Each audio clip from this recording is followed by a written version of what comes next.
Hanuman is one of the most popular deities and a profound person, but unfortunately lots of people have translated this as monkey god and it is so silly, and then based on that, they're making fun that Hindus just go worshipping monkeys and snakes and what kind of these things, So what do you think of that, the whole mistranslation of Hanuman as monkey god? Yeah, this is very irresponsible, I would say, to translate Hanuman as monkey god or to translate Ganesha as elephant god. Yeah. So just because they have appearance like that or they look like that does not mean that Hanuman is a monkey. Hanuman, first of all, is a great learned person. He knows Sanskrit. Yeah, he knows Sanskrit, he knows Vedas, he knows Chanda, he knows meter, he knows Jyotish, you name it, he knows it. If you read Valmiki Ramayana and you read the qualification of Hanuman, he is one of the most learned person. First of all, the word Hanuman itself, we should know that the word Hanu means chin or the jaw in Sanskrit, and man comes from the word suffix matup, you apply, just like you have Shaktiman. So it's like Hanuman. So his chin was actually injured by Indra. There is a story that he was just a small boy and the sun was coming up. So he thought that this is some kind of fruit. So he jumped and he was very powerful. He is Vayuputra, so he could fly. So he flew and he thought he is going to catch this fruit. So then Indra thought that what is this going on? So he threw his thunderbolt, onto him, and then Hanuman fell, and when he fell he hit his chin onto the ground and it was injured. So that's why he became known as Hanuman. So sometimes he is also called Kapisha. Now Kapi is translated as monkey, and Kapisha could means the lord of the monkeys, but Kapisha also means something which resembles, has a particular color, this like brownish color. So that's what it means, Kapisha. Kapisha is also used for color. So we should not always think that Hanuman is just a monkey. Yeah. Or a monkey at all. Yeah. He was an extraordinary brilliant man, highly educated. Yeah, he was a very great scholar. It is described that he knew grammar, he knew the Vedas, he knew Arthashastra, he knew Niti very well. Even sometimes he was advising to Lord Ramachandra. So he was not just not even an ordinary human being. Yeah. He was extraordinary. Okay, quite extraordinary. Yeah, and physically very powerful. He was also a great yogi. He could fly into the sky and he could change his form. He could become small or big. Now, why is he worshipped also? Why he is worshipped? Because first of all, he was very devoted to Lord Ramachandra and he did great things. So people worship him to get his blessings, that he can also help us. Because all his life what he did, that he was actually just helping and serving and devoted to Lord Ramachandra. His life was just for Ramachandra and this was his great joy. So people worship him because they want his blessings. Some worship so that we can get the blessing of Lord Ramachandra through the blessing of Hanuman. Because there is a saying that Ram na chale Hanuman ke bila. Right? You might have heard that. Yes. Right? And Hanuman na chale Sri Ram ke bina. That they are always together. So if I want the blessing of some great man, I go through his servant. So he is not monkey god. Monkey is considered as a very rajasic person, jumping here and there and basically very destructive by nature. So Hanuman is not like that. Hanuman is a great devotee, he is a great bhakta of Sri Ram, and he is very balanced, he is very controlled, unlike other monkeys. I mean, if you have seen monkeys, they are all the time jumping here and there and destroying things. Is he a Shiva avatar? Yes, he is actually Shiva avatar who has come to do service to Bhagavan Ram. So this is a very interesting point. Can you explain that Shiva takes the form of Hanuman to do bhakti to Ram. Yes, so this is because Shiva in Bhagavatam, there is a very nice statement. It says Vaishnavanam yatha Shambhu, that among the Vaishnavas, Shiva is a great Vaishnava, which means a devotee of Vishnu. So he is a great devotee of Vishnu, and being a great devotee, he comes in that form to do service. And people think, because we have this material concept, they think that doing service is like some kind of a torture. But this bhakti, which we translate sometimes as service or devotional service, is the greatest pleasure. So who is enjoying more, one who is getting served or one who is serving? This is difficult to understand for a common person with their material mind. Actually, there is the greatest pleasure is not in taking service, but in doing that service out of love. And as we have spoken earlier, that bhakti is its own reward. So that is the meaning of reward. So Hanuman is learned, intellectual, bhakti also. Right. Yes. So as Krishna says, Bahunam Janmanam Ante Gyanvan Mam Prapadyate. That one who is really Gyanvan, one who is a real Gyani, he becomes my bhakta. So because Hanuman is so learned, he doesn't want to leave anything. When Lord Ramachandra, he came from Sri Lanka, then many other people came with him. Angada also came, Vibhishan also came, Jambavan came, Nala-Nila, all these, who were in part of his army, they all came. But after his ceremony was done, he was installed as a king, then gradually everybody was leaving, because Bhagavan Ram asked that, okay, now you go. And he gave everybody their blessings.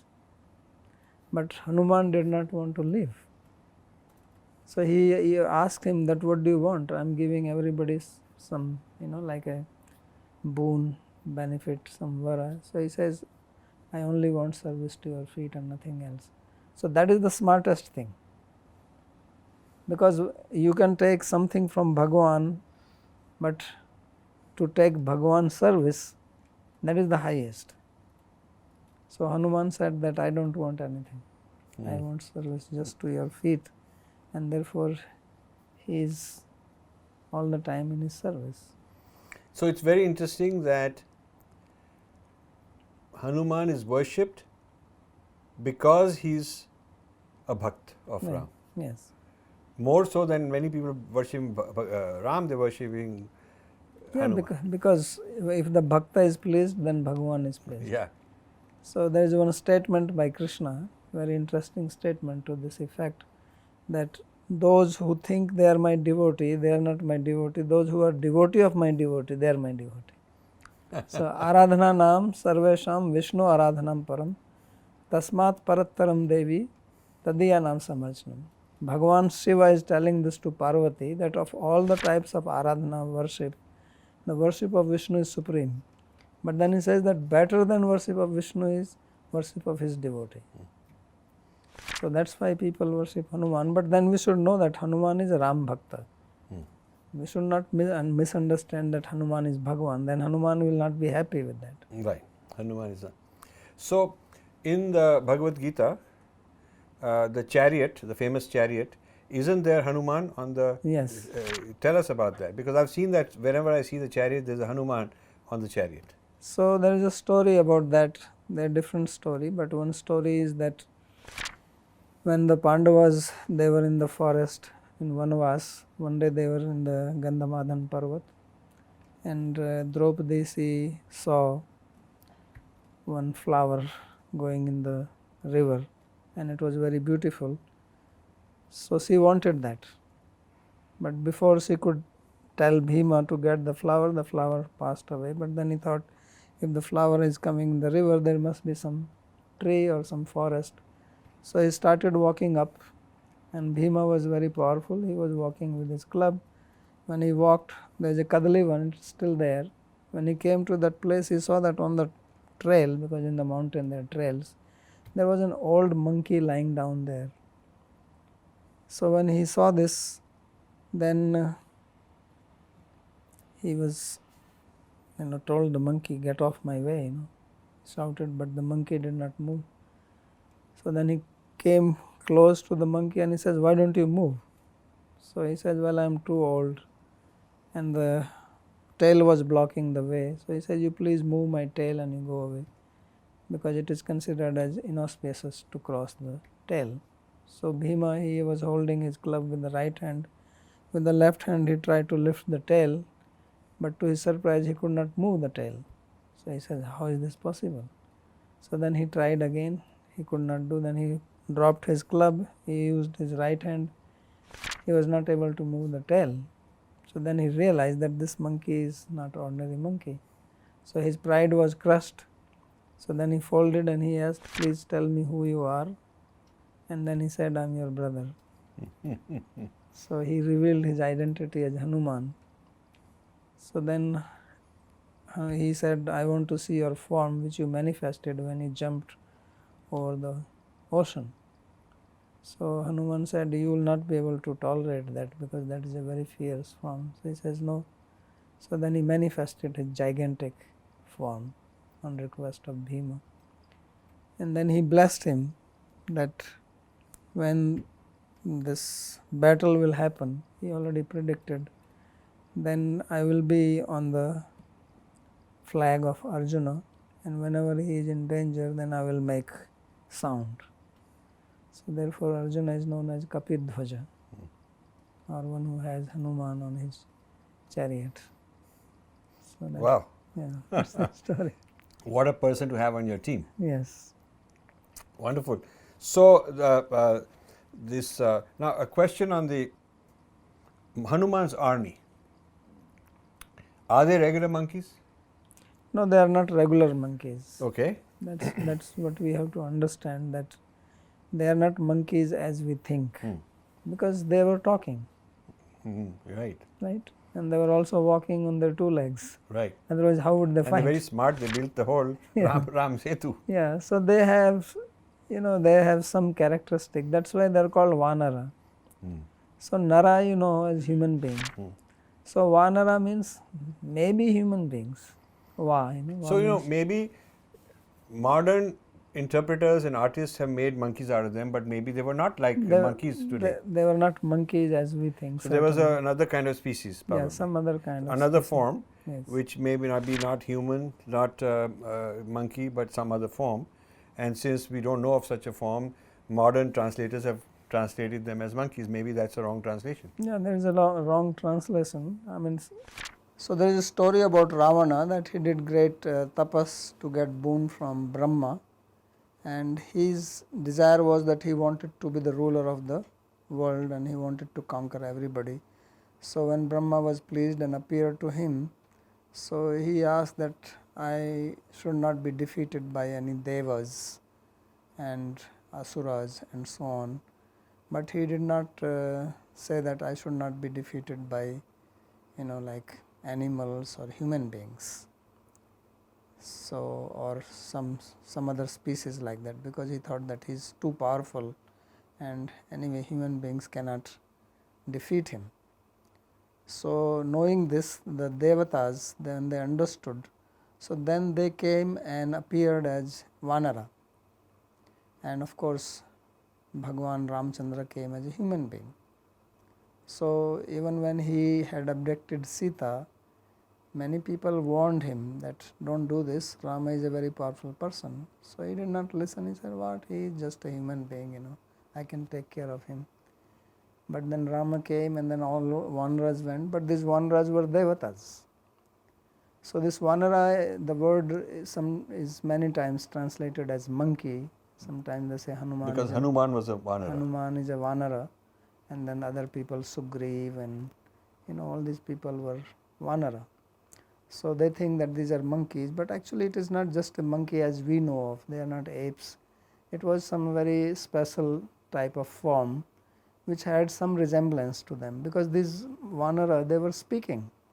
So it is a being in a body which has many human characteristics of Yes. being very intelligent, speaking, and Hanuman is highly educated. Right. And having some aspect of a monkey in the sense having a tail. Right.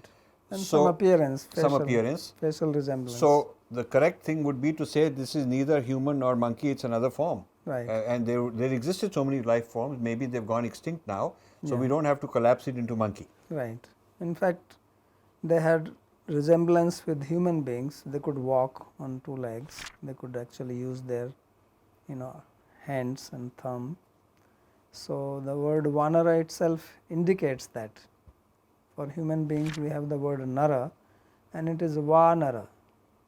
So Va means or, means is it a human being or something else? That's what the word itself signifies. Va Nara. Nara, yeah.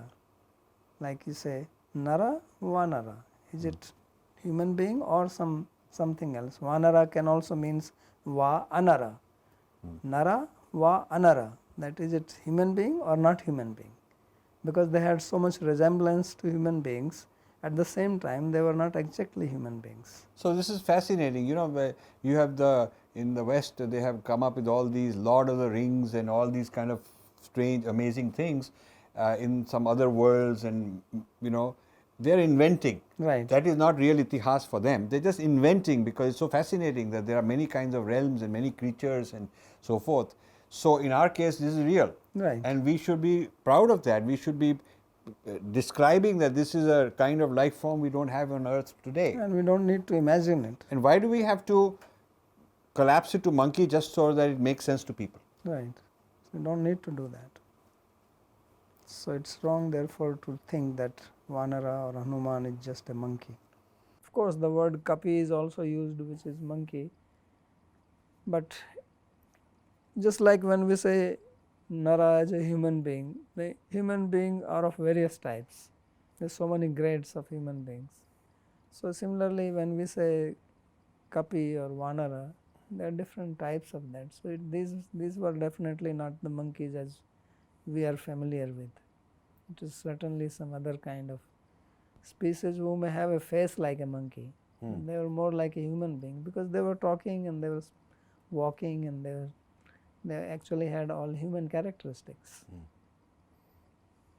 Very interesting. Yes. So we should know that we should not mistake them just for monkey. Just like Ganesh is not an elephant. Right.